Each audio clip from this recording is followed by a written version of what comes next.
It's the kind of information that fuels conspiracy theorists everywhere.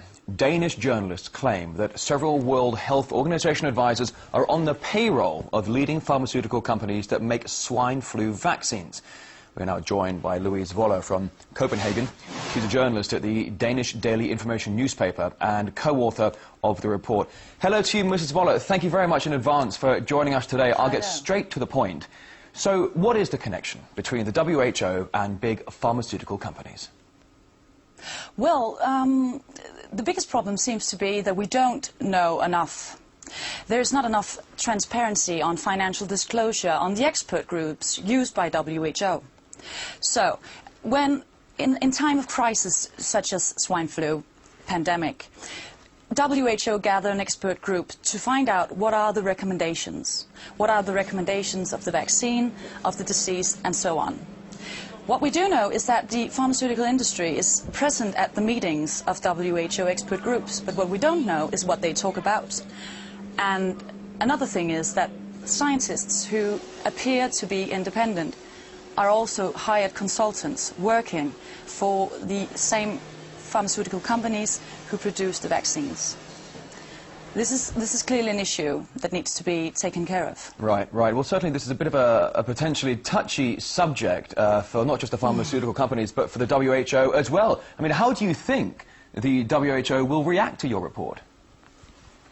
I think you should ask WHO on how they will react, but when we asked them, my colleague and I at the newspaper, they declared that there are no financial conflict of interest. They will probably not publish the financial disclosures of the expert that they use unless there's some kind of pressure put on these expert groups. Are you suspicious of the fact that so much fear has been spread about this when many experts say this virus isn't necessarily any more dangerous than conventional flu? Well, I'm not really a scientist, and I don't know. I'm not know enough about swine flu to talk about swine flu. But what I think the original fear was that this virus would mutate in some way, which is, you know, reasonable doubts that it could. But if we look at the facts, the pandemic broke out 11th of June this year. 6,000 people, around 6,000 people worldwide has died from it by now.